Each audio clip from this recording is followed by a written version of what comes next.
ಹಜ್ ಯಾತ್ರೆಯು Saudi ಅರೇಬಿಯಾದ Mecca ನಗರಕ್ಕೆ ಕೈಗೊಳ್ಳುವ ಪವಿತ್ರ ಧಾರ್ಮಿಕ ತೀರ್ಥಯಾತ್ರೆಯಾಗಿದೆ. ಇಸ್ಲಾಂ ಧರ್ಮದ 5 ಸ್ತಂಭಗಳಲ್ಲಿ ಒಂದಾಗಿರುವ ಇದು ದೈಹಿಕವಾಗಿ ಮತ್ತು ಆರ್ಥಿಕವಾಗಿ ಸಮರ್ಥರಾಗಿರುವ ಪ್ರತಿಯೊಬ್ಬ ಮುಸ್ಲಿಮರು ತಮ್ಮ ಜೀವಿತಾವಧಿಯಲ್ಲಿ ಕಡ್ಡಾಯವಾಗಿ ಒಮ್ಮೆಯಾದರೂ ಮಾಡಬೇಕಾದ ಧಾರ್ಮಿಕ ಕರ್ತವ್ಯವಾಗಿದೆ. ಅದೇ ರೀತಿ ಬೆಂಗಳೂರಿನಿಂದ ಪವಿತ್ರ ಹಜ್ ಯಾತ್ರೆಗೆ ಹೊರಟ ಯಾತ್ರಾರ್ಥಿಗಳಿಗೆ ಸಚಿವ ಜಮೀರ್ ಅಹಮದ್ ಖಾನ್, ಸಚಿವ ರಹೀಂ ಖಾನ್, ಖ್ಯಾತ ವಕೀಲರು ಹಾಗೂ ಸಮಾಜ ಸೇವಕರಾದ ಡಾಕ್ಟರ್ ಸಿ.ಕೆ. ಮೌಲಾ ಶರೀಫ್ ಅವರು ಹಸಿರು ಬಾವುಟ ತೋರಿಸಿ ಶುಭ ಹಾರೈಸಿ ಬೀಳ್ಕೊಟ್ಟಿದ್ದಾರೆ.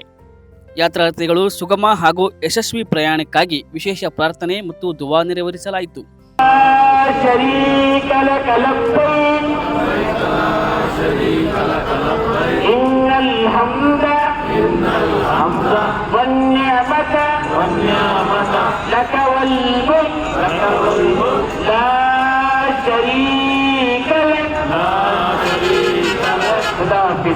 ಈ ಸಂದರ್ಭದಲ್ಲಿ ಮಾತನಾಡಿದ ಡಾಕ್ಟರ್ ಸಿ.ಕೆ. ಮೌಲಾ ಶರೀಫ್ ಹಜ್ ಯಾತ್ರೆಗೆ ತೆರಳುತ್ತಿರುವ ಎಲ್ಲ ಬಾಂಧವರಿಗೂ ಶುಭ ಕೋರಿದರು.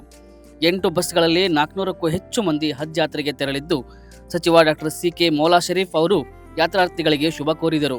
ಈ ವೇಳೆ ಪ್ರಮುಖ ಮುಖಂಡರು, ಧಾರ್ಮಿಕ ಗುರುಗಳು ಹಾಗೂ ಯಾತ್ರಾರ್ಥಿಗಳ ಕುಟುಂಬಸ್ಥರು ಉಪಸ್ಥಿತರಿದ್ದರು. ಧರ್ಮ, ಜಾತಿ, ಭಾಷೆ ಇವೆಲ್ಲವನ್ನ ಮೀರಿ ಒಬ್ಬ ವ್ಯಕ್ತಿಯ ನಿಜವಾದ ಗುರುತು ಅವನ ಮಾನವೀಯತೆಯಲ್ಲಿರುತ್ತೆ. ಇತರರ ನೋವನ್ನ ಅರ್ಥ ಮಾಡಿಕೊಳ್ಳುವ ಹೃದಯ, ಸಹಾಯ ಮಾಡಲು ಮುಂದಾಗುವ ಮನಸ್ಸು ಮತ್ತು ಯಾರನ್ನೂ ಕಡಿಮೆ ಕಾಣದ ಸ್ವಭಾವ ಇವೇ ಒಬ್ಬ ಮಹಾನ್ ವ್ಯಕ್ತಿಯ ನಿಜವಾದ ಲಕ್ಷಣಗಳು ಎನ್ನುವ ಡಾಕ್ಟರ್ ಸಿ.ಕೆ. ಮೌಲಾ ಶರೀಫ್ ನುಡಿದಂತೆ ನಡೆಯುತ್ತಿದ್ದಾರೆ. ಅವರು ಯಾವ ಧರ್ಮದವರೇ ಆಗಿರಲಿ, ಒಳ್ಳೆಯತನದ ಮೂಲಕ ಜನರ ಮನಸ್ಸು ಗೆಲ್ಲುತ್ತಾ ಜನಸೇವೆ ಮಾಡುತ್ತಿದ್ದಾರೆ.